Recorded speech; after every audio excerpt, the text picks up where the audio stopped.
Live from a grungy kitchen table located in Annapolis, Maryland's scenic and historic capital, it's the Maryland Crabs Podcast.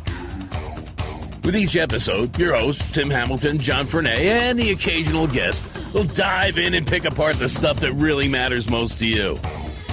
We're too lazy to actually solve any of these problems, but we can definitely stir the pot. From schools, politics, parking in the fire lane, to those horrible people who drive BMWs. And here with this week's episode, live from the kitchen table, Tim Hamilton and John Frenay. Hey, welcome back to the Maryland Crabs. We are back again. It is Thursday. It's going to be noon. We're actually recording this the week before. But this is John Frenay, and we've got Tim Hamilton on the other side of the table.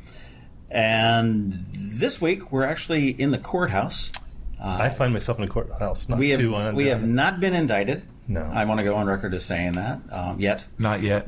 Not yet. Okay, well, that must be a trick. That was our guest. That was Anne Arundel County State's Attorney Wes Adams. And we're here. We're going to talk a little bit about the State's Attorney's Office, about some of the great things that are happening out of here, the election and everything else. But before we get into that, make sure you follow us on Twitter at MDCrabsPodcast.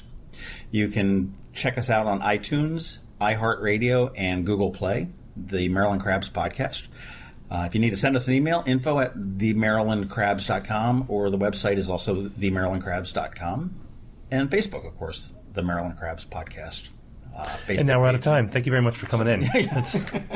That's about it. But like I said, we've got Anne Arundel County State's Attorney Wes Adams, who is in the midst of his first term of office.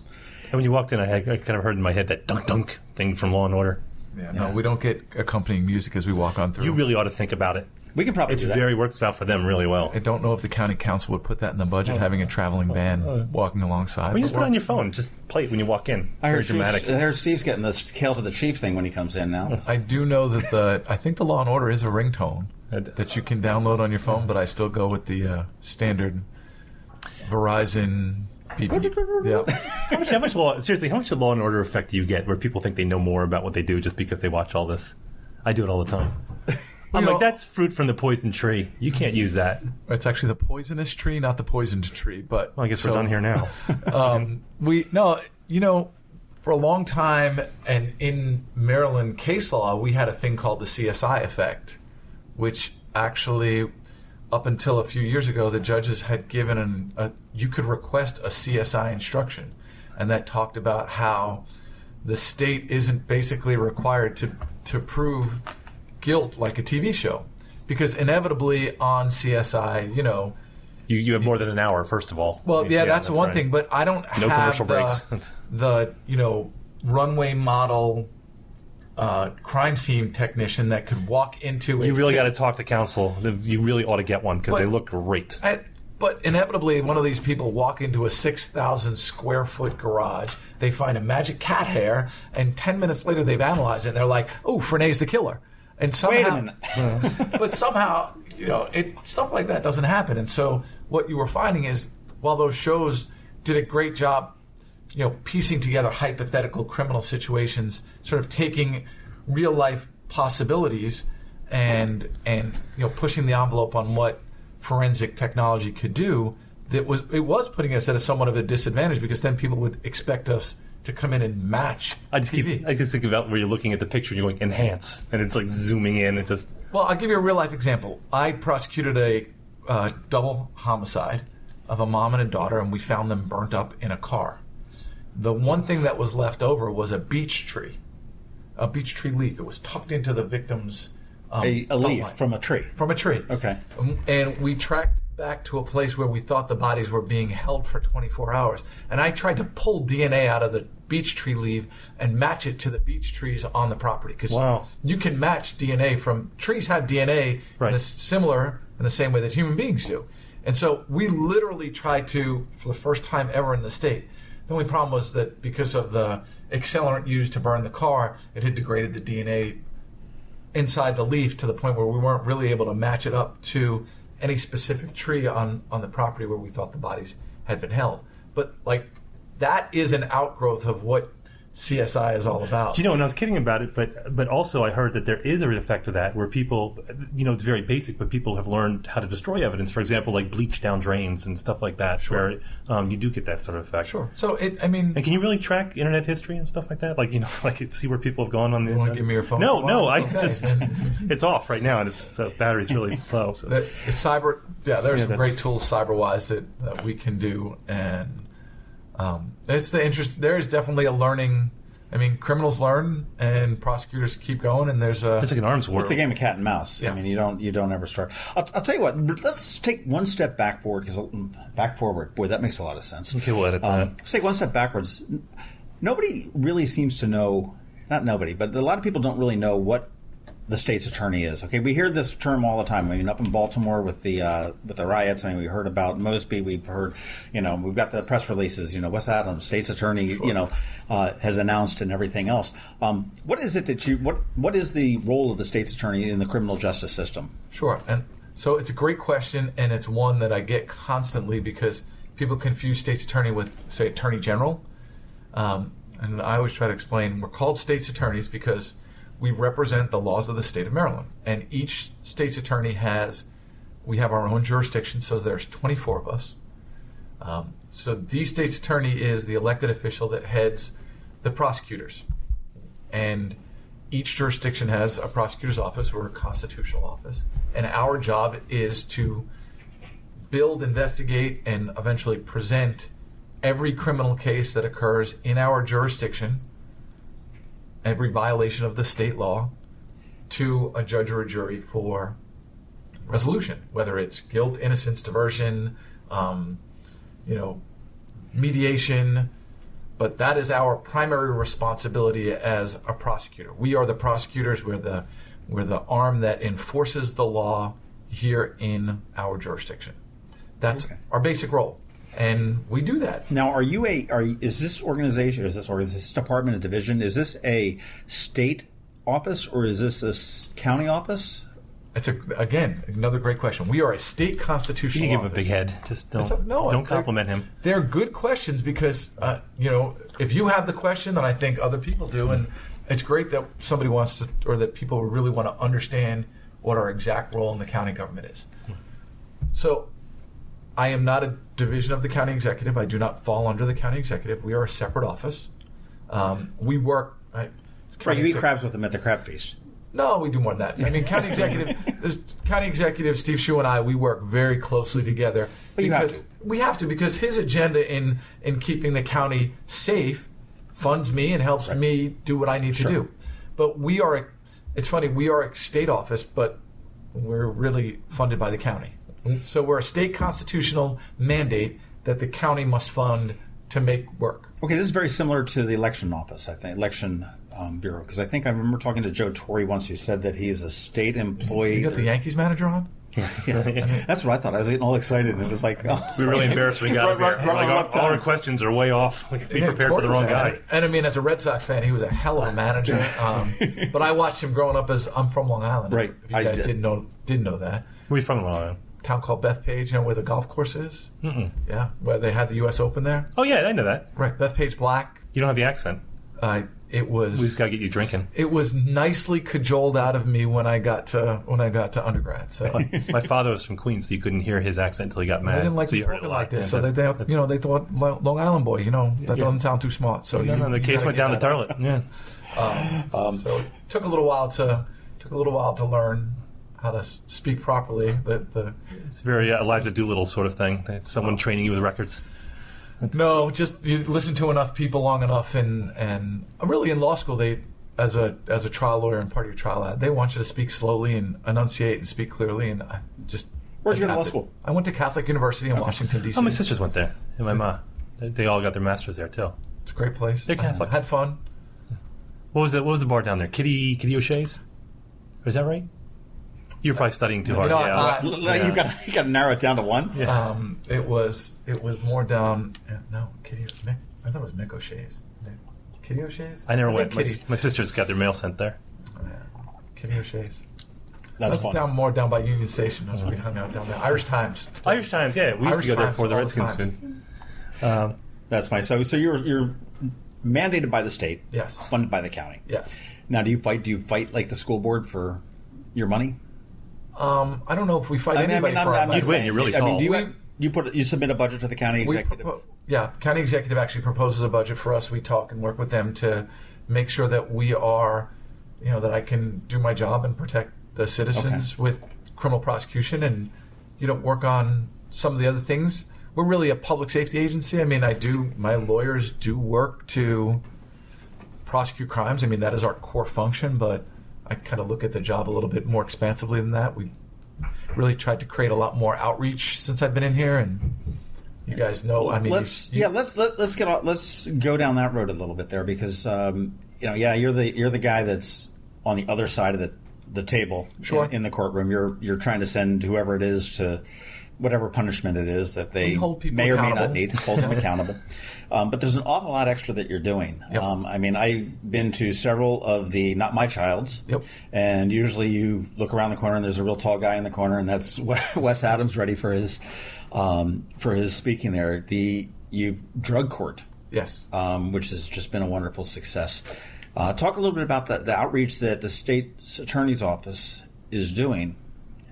Here in Anne Arundel County on that, if you could. Sure. And it's a big deal because I look at being a prosecutor as not just holding someone accountable for crime, but I think we have a responsibility for trying to prevent crime.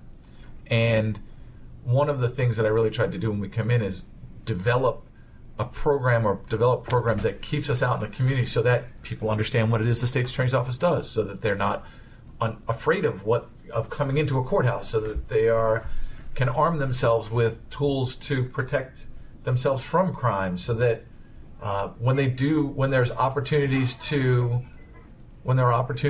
divert somebody out of crime, that we can succeed in putting good people back. If you think about it, most people in crime don't walk into the top of the criminal pyramid. They're walking into low levels, and if we keep recycling them back out in a way that escalates criminal behavior, I'm actually working against what my job is as a public safety agent. Well, I feel like society in general. Put yourself out of business. Yeah. Not a bad. Well, and I do say that to a lot of people. I'm one of the few guys that you'll ever meet who works to put themselves out of business. Right. And I would love to do that, by the way. Yeah. Society in general, I think, and you see that it's especially with the recent national election, has been looking at lawbreakers. It's far more punitive than it is rehabilitative.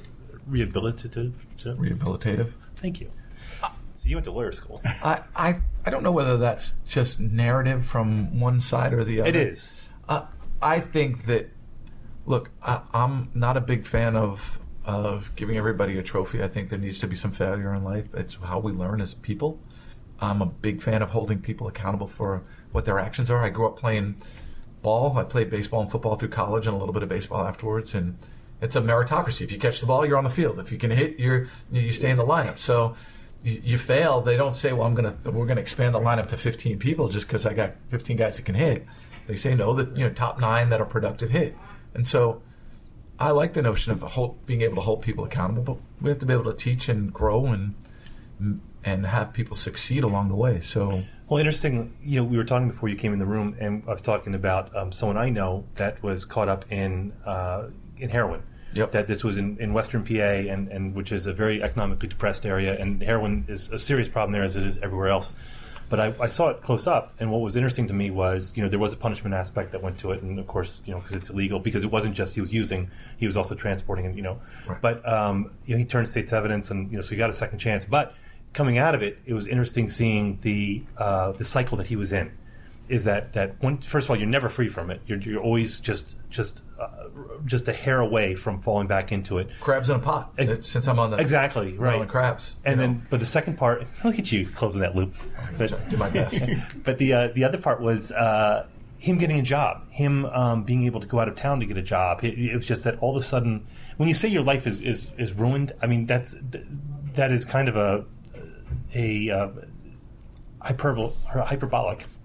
Because it was, you don't think about what that means. But once you have that on your record, once you're in the court system, going straight becomes very difficult. So it seems to be a means to an end to all of a sudden criminal activity. Once you get in, that seems the only way to make a living for some people. And then other people would say that's lazy, that there is a way out. You've paid your debt to society, but now you've got to take the repercussions of that as well. That goes beyond the punishment. Well, for some of that, when you think about cycles like heroin, and my family, like many others, and I say it when I go out and talk, one of the reasons why I spend so much time out in the schools and working with kids and with the Not My Childs is, one, I'm the child of an addict. My dad was an alcoholic and an addict growing up, and I spent time in program, and I have a brother-in-law right now who's in his third stint of rehab. He's a heroin addict, started on painkillers. And you look at people as they go through the system, and there has to be a way to work with people who want to get help. There has to be. Right. You don't turn away someone who wants to get help. But what you realize, if you've grown up in the addicted community at all, is that I can't make someone get help. So what's great about something like our drug court program is you're taking people who are willing to get help, who may not understand or have the right mechanisms to succeed when they want help. Because not everybody can succeed even if they want help. Well, they've also probably all come at the drug court. They probably also all had their come to Jesus moment, too. No, and if you listen, John, if you come to a drug court pro-graduation, you'll hear a lot of people who come into drug court and say, I never came to drug court to get clean. I didn't realize it until I was in drug court that I needed to get clean and how I could get clean. And so it's a really interesting dynamic.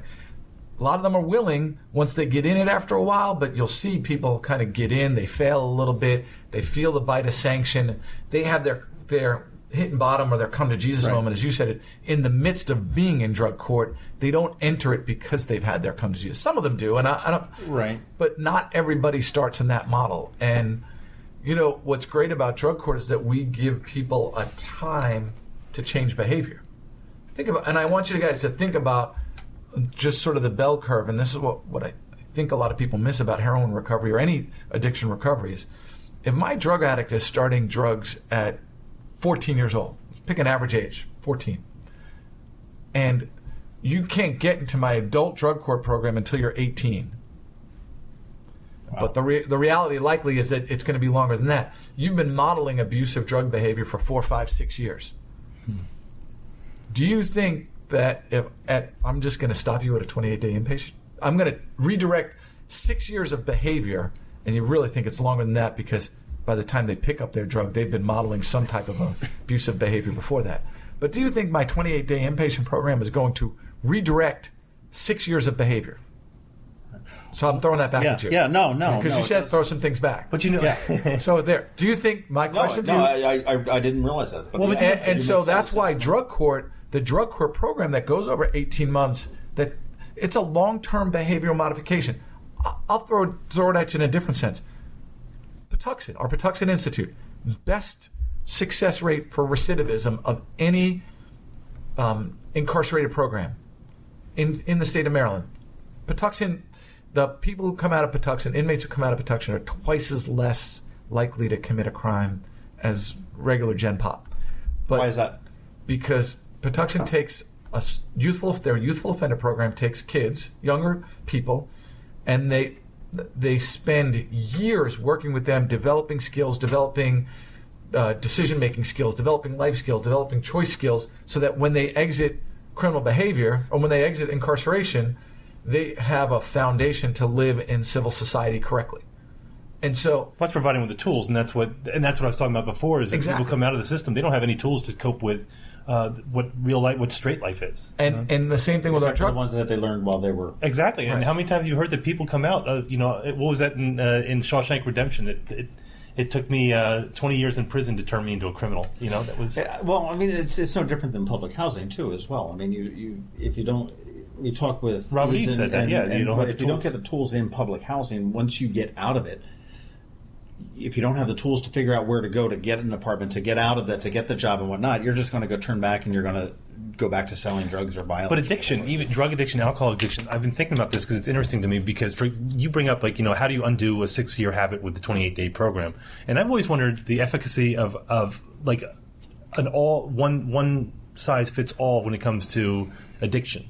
Because some people, it may be chemical. Some people, there is an underlying reason why they do it. But it's also perspective because, they say you have to hit rock bottom. And I always tell this story when I was 22. A guy I worked with, this was in D.C., actually, and he came to me, and he was in his 30s, and he said, I'm going to go into a program. I said, what's going on? He goes, well, my drinking, I think, is really out of hand. And I said, whatever I'm 22. This is the early 2000s. And I said, so what if, whatever you do, I'm behind you. And so he came back the next day, and we went out, and he got a drink. I'm like, I thought you were in a program. He goes, oh, no, I'm fine. He goes, I've never lost a house.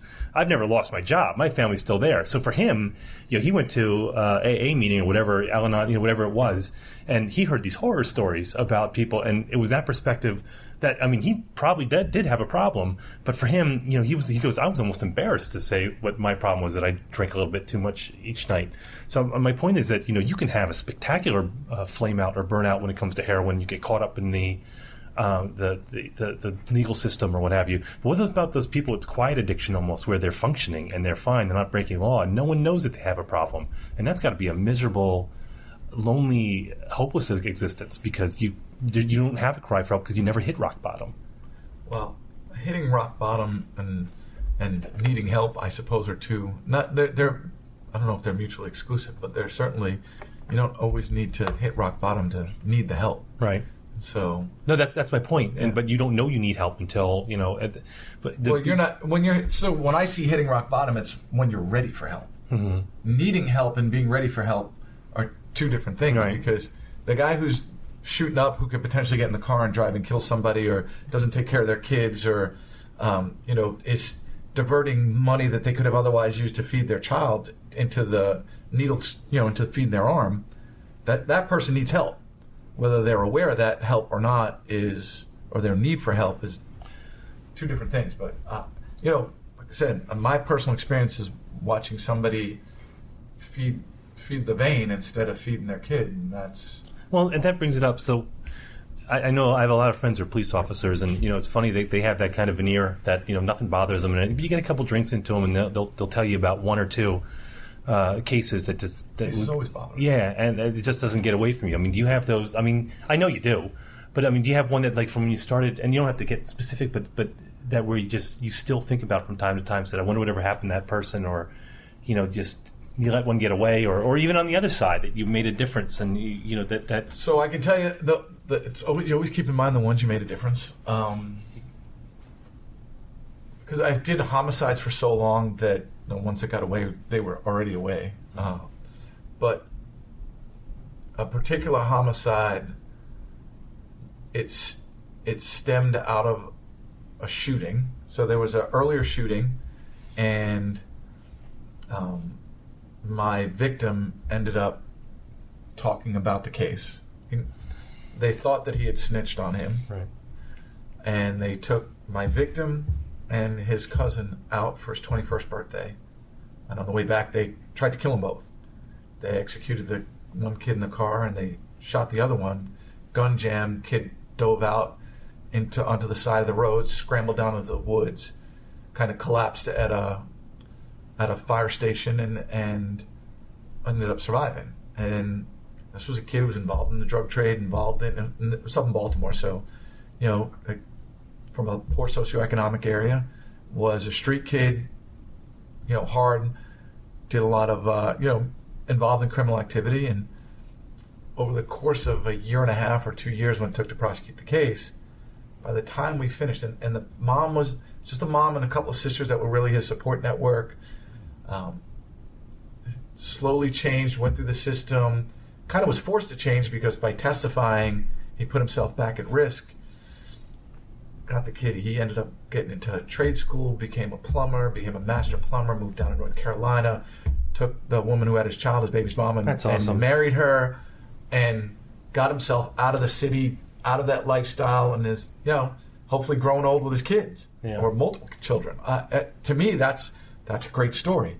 But I've spent most of my career taking people from the worst portion of their lives, losing mother, brother, sister, son, daughter, to murder, and walking them through the criminal justice system, giving them a voice, giving them some sense of justice, and then helping them establish a new normal. And so I can point to 147 families that walked into the criminal justice system at the lowest part of their lives and walked out giving, with handing me a T-shirt, a memorial T-shirt, or, writing a letter to my boss, or calling me back, or, if you follow my campaign, there, one mom and dad campaigned with me. They came out. Right, I remember that. The Setons, they come out and they tell parents, people, the story of what I did for them. And that to me is wild stuff. Well, your history with prosecution, it was mostly a homicide prosecutor in PG County? No, actually, I probably did more cases in Baltimore City. Okay. I prosecuted almost 80 homicides in Baltimore City, and it was probably more like 50 in Prince George's County, but I was the division chief for all of the homicides that came through Prince George's County over about a 6-year period. Okay. And that was immediately prior to Correct. Running for office here. Correct. Interesting. We talked about heroin a little bit, and when we were talking to Chief Pristoop, he had mentioned that Anne Arundel County is the third highest use of heroin arrests behind Baltimore City and Baltimore County. Okay. That's not the right words, but why do you think that is? I mean, when you look at, you hear that heroin is a cheap drug. It's an easy drug. You would think in some of the more, I don't want to say depressed counties, but some of the more rural counties out there. Does heroin include all opiates? Is it would that be like Oxycontin and all those as well? We break it down. When we talk about overdoses, we talk about opiate overdoses. We don't necessarily restrict it only to heroin. Right. But look, I can give you a couple of anecdotal, obvious ones. I mean, we are geographic border to Baltimore City, whereas Prince George's County actually, I still have a lot of police officers that I work with. They haven't seen the same heroin effect there. I will say that Anne Arundel County represents about 9.25% of the total statewide population, and we've accounted for about 8.5% of the deaths. So, if you look at it so it's fairly 1-to-1, we're actually less than what our population percentage is. Our heroin death percentage is slightly less than what our. So in a zero-sum game, that means that Baltimore would probably be it's whatever. That's probably 20% of the population. It's probably no. Baltimore's about 600,000 people. It's about 10% of the population. They account for 400 opioid deaths. This, little over 400 opiate deaths according to the Sun. And it's funny if you broke that down. I was going to say it's funny, it's hilarious, but it's probably certain neighborhoods. If you're looking at the hot zones, you're not even looking at Baltimore. You're looking at certain neighborhoods. But if you look at the rise of where it's coming from, so many studies now are linking it, or articles are linking it to painkiller use. Abuse coming out of painkillers, abuse coming out of prescriptions. When you think about that could be anybody. It can. It scares the hell out of me. I tore my knee a couple of years ago, and coming out of the hospital, they loaded me up with. They gave me some morphine. They gave me whatever Percocets. The whole. I had a cocktail, and they said you got it. Their message to me getting out of the hospital is get ahead of the pain. Get ahead of the pain. Yep. And I'm like, I don't know what my body is going to do when I get ahead of the pain. Did they give you any warnings that any of these are particularly? No, I got next to nothing coming out of it. And now this was up in Baltimore, but it wasn't Anne Arundel Medical Center. But and I turned around. I think I took a couple of the morphine pills. Right. I felt a little bit tight in my chest, a little bit short on some breath. I tried to call. They didn't have a nurse's line to see if that was kind of normal. Right. And I said, screw it. And I said, no, I'm just going to deal with the pain and see what it is. It wasn't that bad. Tylenol worked really well. Pain won't kill you. I double dosed on Tylenol. Right. And, as soon as I was out of any kind of a pain area with the surgery, they went into a bag and I went over to the police station and dropped them in the box. I just didn't want them in the house. I didn't want to give it, for my kids to see what they were or, whatnot. I had a friend of mine that also had surgery. Oh, you can do that? You can give it to the police department? Yeah, they've got drop boxes in all of the Annapolis police station and all of the county police stations. All the county police stations, yeah. So, John, I had a disc fused, or 2 vertebrae fused in my back. And coming out of the surgery, they give you the morphine pump, right? Right. It's a 6-minute dose of morphine. I was using it maybe once every 75 to 90 minutes for the first 12 or 14 hours. By the end of that time, I was pretty much not using it. I never reported to the docs a pain level of more than 5. they ask you on the scale of 1 to 10. 1 to 10. He has little happy faces and stuff.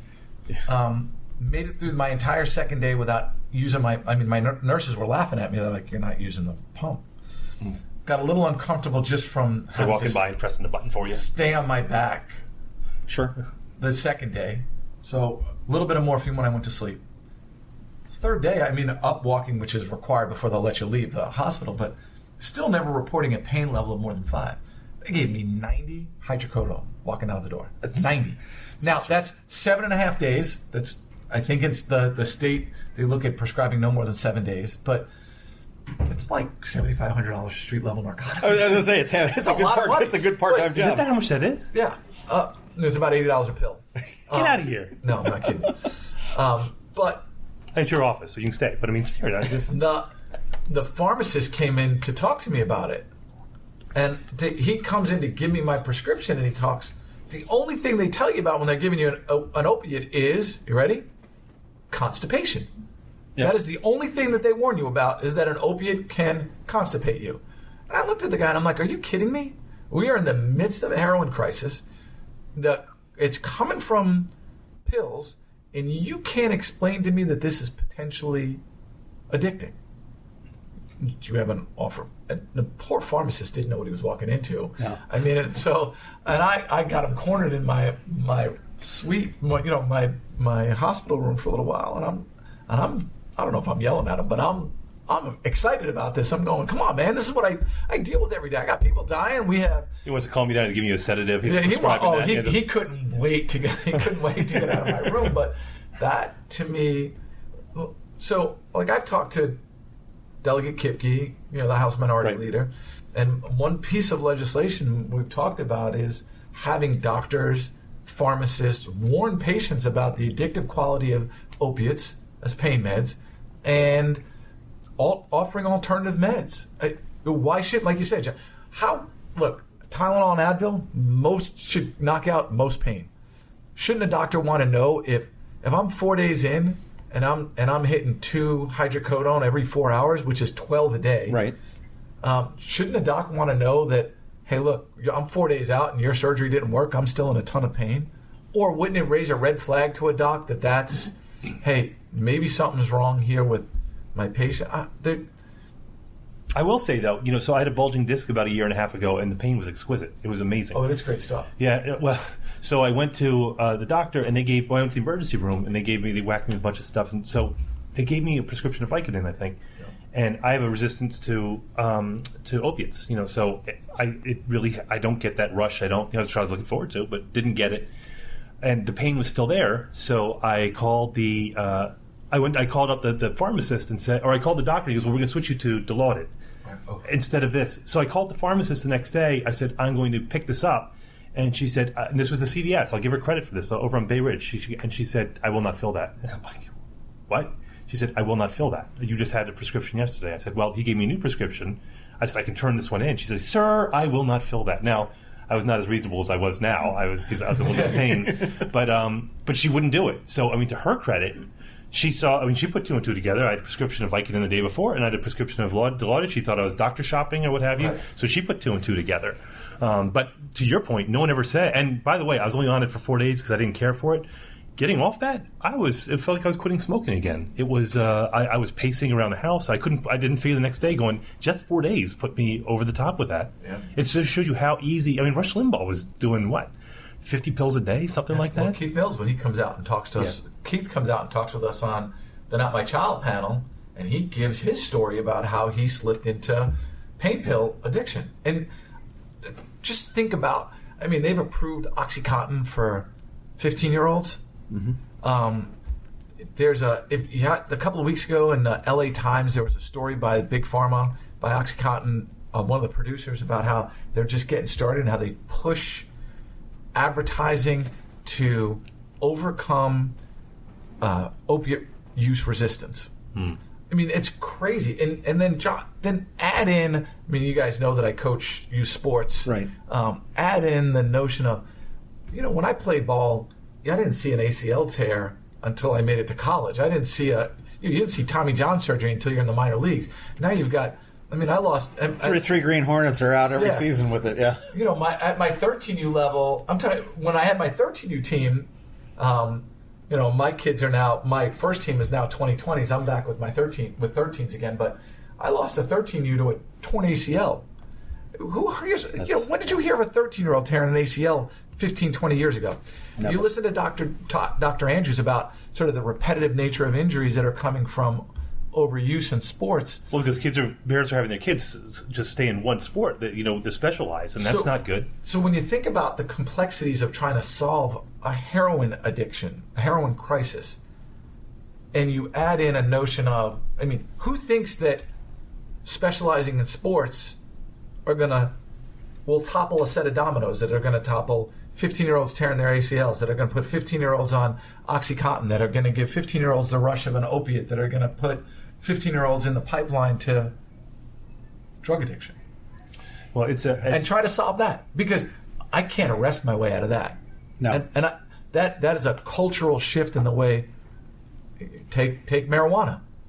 Who's going to say we are? The push is now to, you know, we've decrimmed marijuana. We've legalized medical marijuana. There is a push in the state to legalize marijuana. Look, you want to decrim? Okay, it's great. You want to legalize medical marijuana?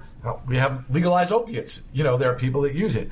But when you want to push out only the positive side of marijuana, and I say positive side of marijuana use, and not talk about some of the science that says an under 25 brain is harmed by that's marijuana. You have no negative.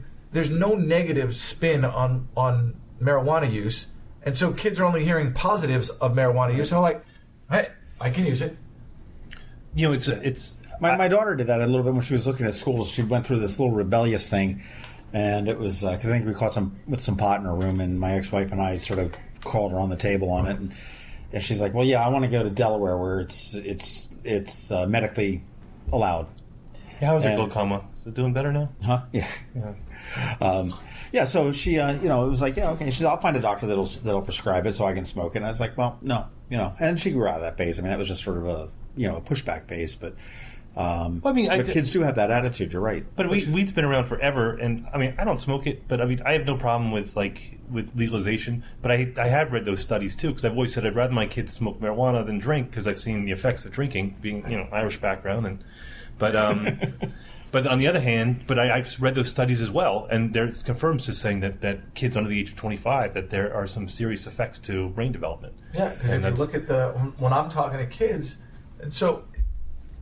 I'm talking, these are firsthand feedback from students, high school students who say, I can smoke pot and it has the same effect as my Ritalin or my Adderall. The only difference is the Adderall unlocks your ability to learn. It might calm you down. What the kids see is the same outward manifestation. I'm calm, I'm not getting into any trouble. So in that sense, it works the same. But the Adderall unlocks your ability to comprehend and see what's coming in, whereas the marijuana destroys some short-term memory. It destroys some of the neural pathways in the developing brain, and it actually ends up inhibiting these guys. And so when you're trying to get that message across to these kids, it may have a real effect on how they approach what their mindset is when it comes time to make a choice as to whether or not to take a drug, because once you get into the cycle, like you said, it's bad, and that to take this full loop is why prevention and outreach is so important to me as a public safety agency. I need to keep kids off of drugs, keep them out of criminal justice, keep them away from that cycle. The ounce of prevention is definitely worth the 10 pounds of cure it takes to roll somebody through a drug court. And then you look at the numbers. I graduate 50 people from drug court, 75. You work in my circuit court program and my district court program, and we do great work, and we may graduate 75 people this year. That's not even a drop in the bucket to the 915 overdoses we had, and that's just heroin. That doesn't talk about the alcohol poisoning. It doesn't talk about the DUI fatalities. It doesn't talk about any of that. So I'm graduating 75 people, which I'm ecstatic about. I need to keep the 226 kids that... But you need to graduate 750 kids. Yeah, or if I save... even if you take the raw number of 115 people died, and I graduate 75 from drug court, and mix in another 10 more, that's 200 people. Well, if that's the case, then our number should go down next year. It doesn't. That means that somebody is backfilling in that number. How do we stop the kids from backfilling in next year? Here's a question. I want a one word answer. It's a yes or a no question. I'm a lawyer. You know that. Yes and no. Yeah, you're a politician. That's right. No. I am a prosecutor. I am not a politician, John Frenaye, and you know that. He's about to come over the table at you. That'd be awesome. Parental involvement in kids to keep them off of, and I know it's difficult to see that and everything else. Key or not key? Key. Okay, so that's a yes. Well, this softball. I'll tell you what. Let's just take a break here. I want to get a drink of water real quick, and when we come back, let's talk about the office and about the election and go from there. And I got a question about something that's been fascinating me lately. That's called a teaser. In 2015, Anne Arundel Medical Center had to transfer more than 1,100 mental health patients to a mental health facility outside of this area for care because the facilities they needed do not exist in our own community. These patients and families are our friends, loved ones, and co-workers, and they deserve better.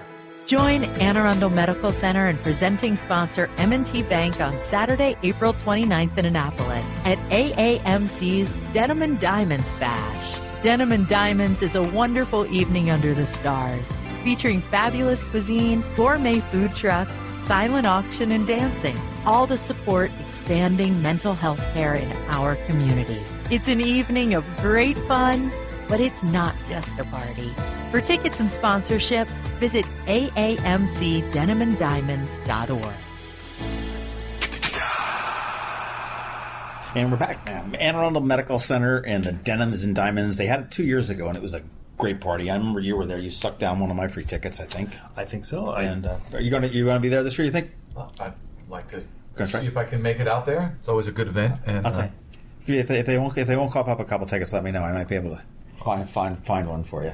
But, you threaten to shut it down or something. But no, nothing like that. Always you don't mess with good events. Just you want to walk in. I've always wanted to say, do you know who I am? I've never had the opportunity to do that. Said no. And I'm just a guy in a suit. Here we go. It's a nice suit though. But, I like that. Welcome back here at the Maryland. You're back at the Maryland Crabs. We're here with Anne Arundel County State's Attorney Wes Adams and Tim Hamilton and John Frenaye, and we'll pick up. Now we're going. Tim, you right. So my question is this, because I'm fascinated by this, because I'm easily outraged, and I'm on the internet a lot. So I know it's not a big problem in here because Governor Hogan signed legislation last year that limited the civil forfeitures. Okay. From what I understand, that civil forfeitures probably been around for a while. So that's essentially what it is that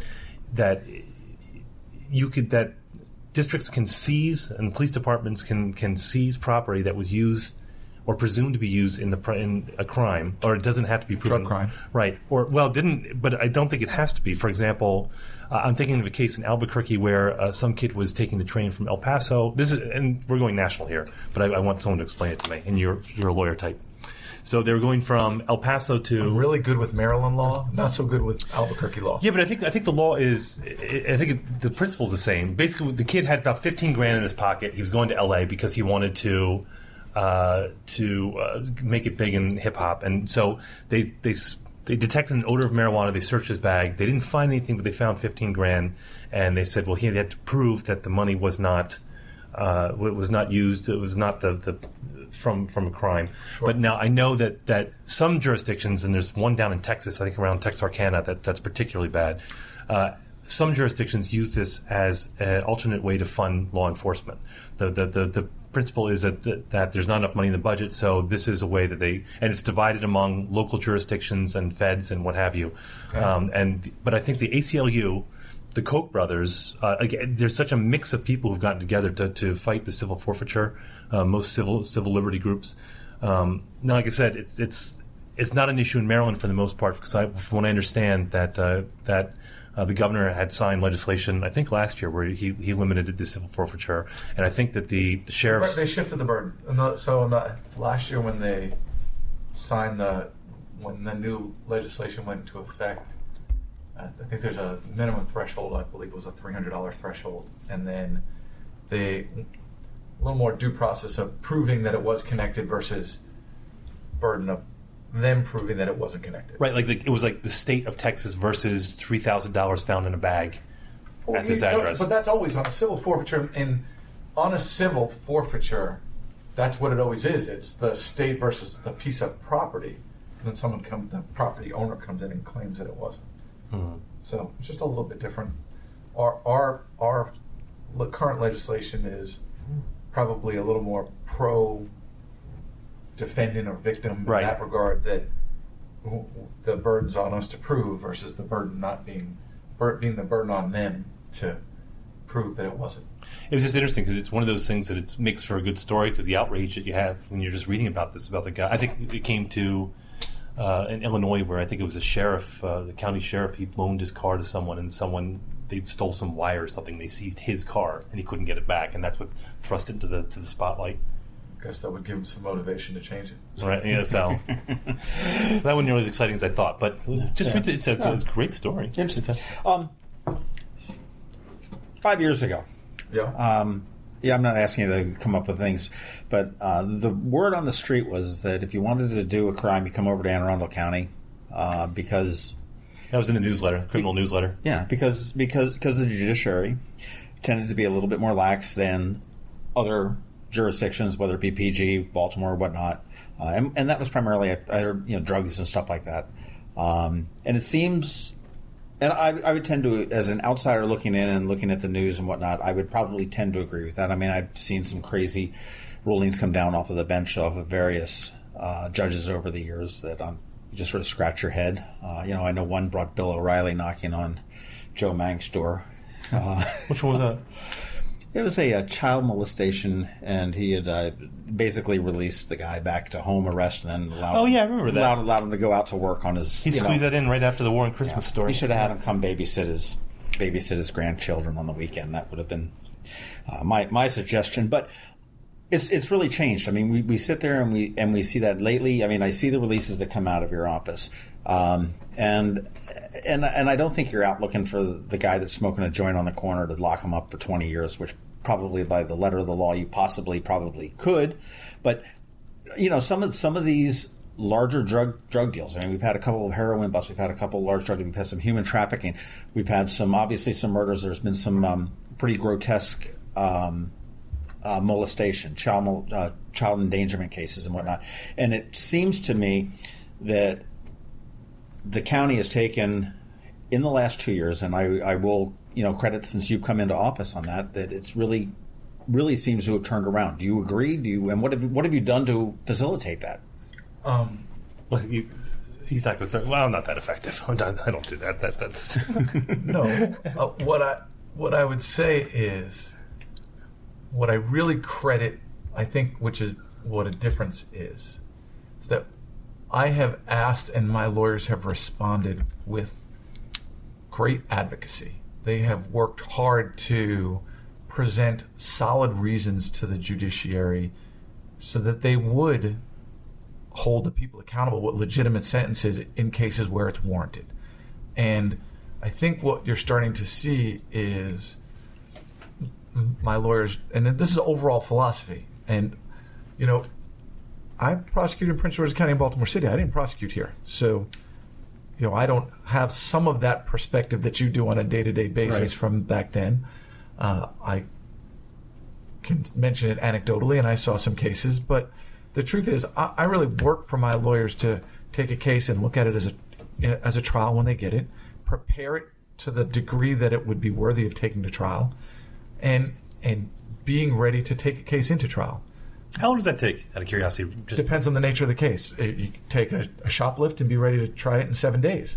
You could take a complex 4-body homicide, and it might take you a year to pull all the pieces together, to get the forensics back, connect all the dots, and get your witnesses in line. And so it really just depends on the complexity of the particular case you get. I'd like to think that the judges are responding to our advocacy, and I am pleased that we are getting sentences like the 16-year sentence we got in the drug case yesterday with 5.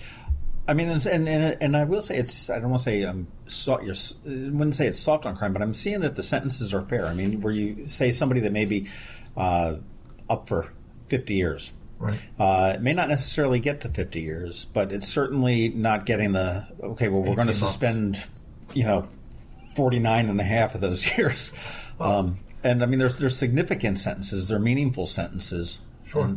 I mean, look, I'd like to take credit for it. I think that we, as a... You've got an election coming up. You got to take credit for it. I've worked hard with my lawyers, and we have a philosophy that has asked my lawyers to go in and advocate, not just generally, but specifically, and to present great reasons why. Like I said, one of my lawyers just put a PowerPoint in front of Judge Shacklich yesterday, and she handed down a great 16-year sentence on a guy that really deserved it. We have worked hard to be advocates for the positions that we need, and I think that's an essential role of what we do as prosecutors. We speak, and we are the voice right there for the victim, whether the victim is you as a person because somebody hit you or beat you, or whether it's the community in general because they're dealing drugs on your street corner. We have to make that point, and that is our responsibility. So I'm proud of the work that my lawyers are doing. They're doing exactly what we could, what I could ask for them to do. And I am happy that I'm glad that you see that some of that work is paying off, because in the end, I'll just relate to a story.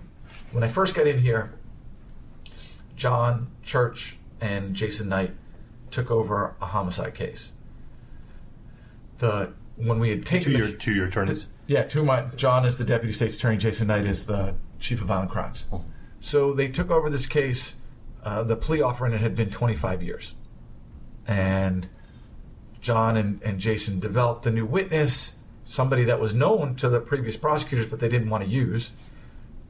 Those two guys had come with me over. They had been skilled and had experience in dealing with witnesses that were difficult, that flipped, that you might have to Nance Hardy or might recant on the stand. So they were comfortable using that kind of witness. And it changed the whole scope of the case, so that when we went back to the defense attorney, and I happened to speak to the defense attorney directly because I had tried cases against him in Baltimore City, we doubled the offer. And we went from 25 to 50 years. As a plea deal. And he laughed at me and he goes, well, isn't this some kind of justice? If I had taken a plea 2 months ago, I'd have gotten 25. Now you're in here, Wes, offering me 50. You should have taken it 2 months ago. But the best part of the story is he walks back and he says, yeah, well, I talked to my guy, and he said, I told him that this is the plea offer, and the guy says, well, these guys don't joke. Guy down the hall took 55 years, and he didn't even pull the trigger, so I'm going to take that deal. So we had worked at the same time. One of my other prosecutors, Pam Alderman, who's the chief of my sex offense unit, she was handling a murder. She brought a case in. We worked it out. She developed it a little bit more, put together a 50 and 55-year plea. The defendants took it, and that made an impact on other defendants inside of the jail system. They heard about this case, and it impacted guys' decision to plea. They hear. And it was funny. I was listening to that podcast. There was a phenomenon a couple years ago. That was the Serial. That was the Adnan Syed case up in Baltimore. And it was funny, at one point he said, since he's been in prison, he told everybody, and everyone's told him, always, always, always take the deal, always.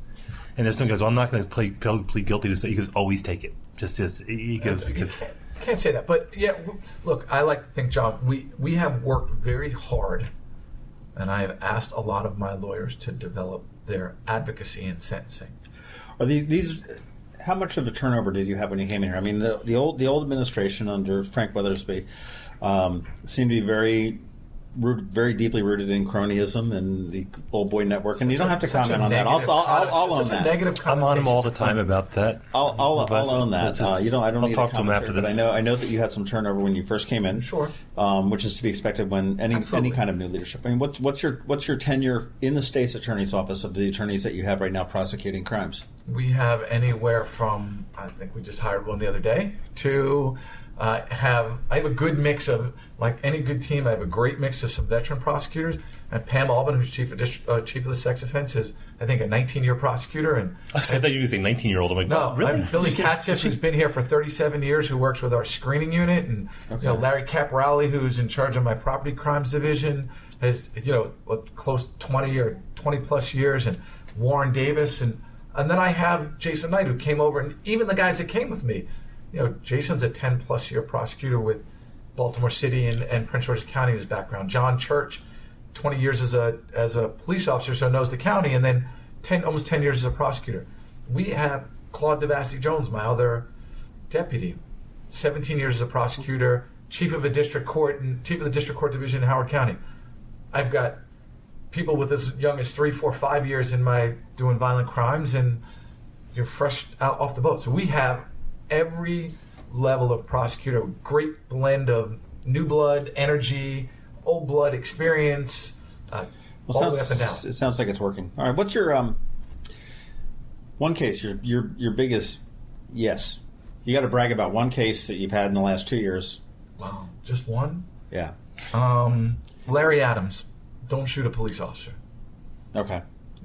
Look, public safety. Those guys go out and risk their lives every day. We are literally. I mean, they're the last line of civil defense.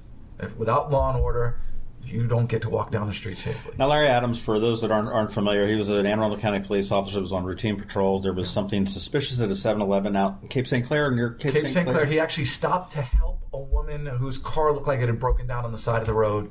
She mentioned that her boyfriend went over just to get gas at the 7-Eleven. Larry was going over to give the guy $5 to buy gas, right, and ends up getting shot in the neck.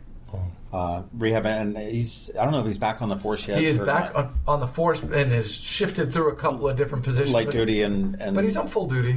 Right. But, yeah, okay, absolutely. That's from a case, because I handled that case. But really, I think the biggest success that I'm going to talk about is the Fernandez drug bust. It was the largest single heroin bust in Anne Arundel County.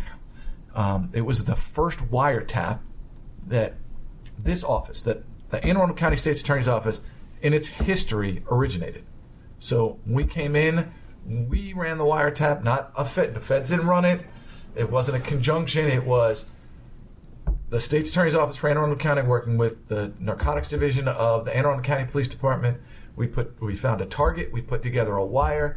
We worked the wire, worked our way up the chain, got a guy who was importing millions of dollars of cocaine. We took off. We take off 3.5 keys. This is that 15 people that were arrested, and then the ringleader, if you will, was still missing for several weeks afterwards. And we got him, and he's pled to 28 years. And I mean, that's never before done here. The Narcotics Division of the Police Department. And it took a lot of drugs off the street. Yeah, it took a ton of drugs, and it took 12 or 15 guns off the street, including on automatic weapons. It was just a huge. That's law enforcement. It's proactive. Go out and help the community law enforcement. What's the one that got away? I'm still waiting on that. And therein lies the politician. Just a prosecutor, John. Just a simple prosecutor standing here in front of you. But just a guy in a suit. You are an elected official. Of course. And you do have to run for election again in 2018. Yep. Certainly, I would say that you are probably making a name and a case. As a prosecutor would for re-election. I haven't heard anything. It's a little bit off as far as any kind of challengers and whatnot. You did fight a somewhat dirty race coming into this. I fought in a dirty race. I think I fought a very clean race. Yeah. But I did fight in a very dirty race. Yeah. Fought off. That just sort of really pisses me off when you see that. I mean, I think that your office should be somewhat apolitical as well as the judges, and that's my own personal opinion there. But I mean, when you see, Judge Asti was in a really ugly race, and I mean, certainly Cynthia Barber with the 4 judges that ran recently, you were there. I mean, it'd be nice to take it out of it, but I don't have the perfect answer on how to. Well, you have to balance. You want to balance accountability. I'm elected. I should be accountable to people. Right. With the ugly nature of what could be an ugly nature of partisan politics. The one good thing I'll say about law and order and being a prosecutor is that a guy doesn't care when he sticks a gun in your back and says kick it out. He doesn't care whether you're a Democrat or Republican. When someone's going to break into the house, they're not looking to see if there's what your political affiliation is. Quite honestly, they don't color, creed, political affiliation, marital status, you name it. No, it's just an opportunity. Right. And so being safe resonates across all. It resonates across socioeconomic levels. It resonates against political affiliation. It resonates everywhere. I mean, people want to be safe. And so I think it's it's a place where electorates still look for someone that's effective, fair, honest, has integrity, that they can trust. And in the end, I think that's why I resonated with people. I think it really has too. I think from a personal point of view, from what I've seen, you've done an outstanding job. Thank you. Regardless of whether you're Republican or Democrat or independent or whatever that works out to be. And I certainly thank you for your time. I mean, we've taken a whole bunch of your time. Yeah, it's great. Thanks. It's not all the bad people even in this room. Learned a lot. I mean, what resources are there? Resources that you've got for the general public? I mean, hopefully nobody just deals with you in drug court. And, no, we have a website. I have a community outreach coordinator. Her name is Carol Perico. She's the one who helps me get into schools, and we help develop programs. Heather Epkins, my communications director, she helps with our website. We keep people informed. I get around the county as much as I can, and a lot of information there. What is the website? It's AnneArundelStatesAttorney.com. Yep, AnneArundelStatesAttorney.com. www.AnneArundelStatesAttorney.com. I think we're Anne Arundel at Anne Arundel SAO on Twitter. Okay. There's at Wes Adams 2014 is on Twitter. Got to change that up? No, that's when I started. I like people know where I came. Going to go with the throwback. Yes. The throwback Twitter handle. Well, the 2013 Wes Adams before him. Never forget where you came from, right? That's true. That's true. Well, Wes, thank you very, very much for your time. My pleasure. Tim, finish this up. All right, so you can find us on Twitter at MD Krabs Podcast. You can get John at Annapolis, me at Tim Hamilton 47. You can email us at info@marylandcrabs.com, info@themarylandcrabs.com, and themarylandcrabs.com for the website. And you can find us on Facebook at our page and our group. Tim, what's the 47 for? It's a lucky number. Can I have my phone back? It's the kind of beer he drinks. It's right there. Colt 47s. So, but thanks for having us on. That was great of you. Appreciate you guys taking the time. Absolutely. Thank you very much. This has been the Maryland Krabs Podcast with Tim Hamilton and John Fernay. Sure to follow them in all the regular places, Facebook, Twitter, YouTube, and online at themarylandcrabs.com. Take a moment to rate us on iTunes. Now, get the hell out of my kitchen. Seriously, go! You're still here? It's over. Go home.